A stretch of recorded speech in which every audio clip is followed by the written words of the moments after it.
A campanha permanente contra a fome e pela inclusão social da Arquidiocese de Vitória traz para os fiéis a formação Pobreza e Desigualdade Social, caminhos possíveis de superação.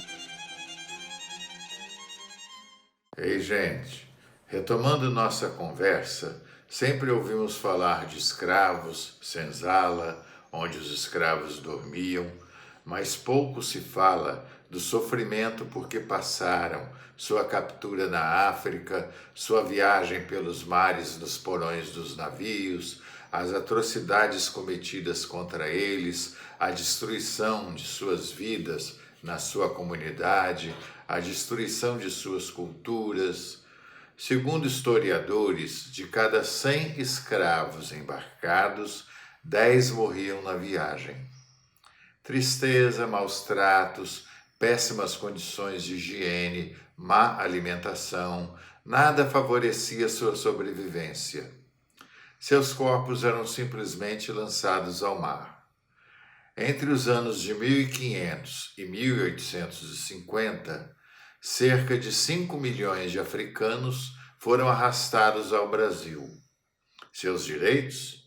Trabalhar em condições insalubres, serem chicoteados por capatazes vorazes, serem submetidos a maus tratos e humilhações. Quais os sonhos que eles tinham? Qual o seu projeto de país para o Brasil? Quais leis lhes favoreciam? Havia creche para seus filhos? Escolas para estudarem medicina, direito, engenharia? Assim, o território brasileiro foi invadido pelos portugueses, que expulsaram ou mataram e mesmo escravizaram alguns poucos nativos.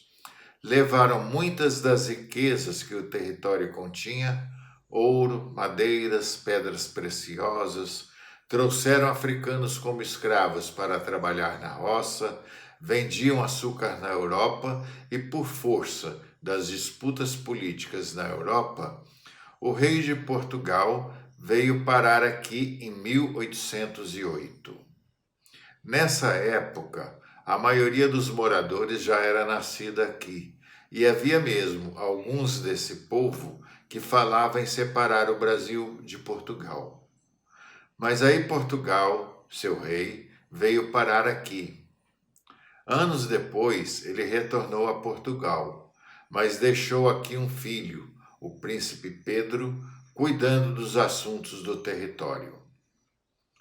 Por conta das disputas em Portugal, lá queriam que esse filho retornasse à pátria, mas ele se recusou e, com intervenção da princesa Leopoldina, sua esposa, juntou-se aos que já queriam se separar de Portugal, criando assim o Império do Brasil.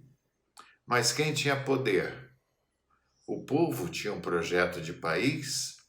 Havia programas para atender às necessidades populares?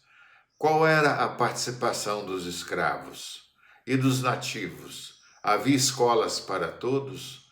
Por onde iria caminhar esse novo país chamado de Império do Brasil? Vamos refletir um pouco? Teve guerra com Portugal, mas chegaram a um acordo.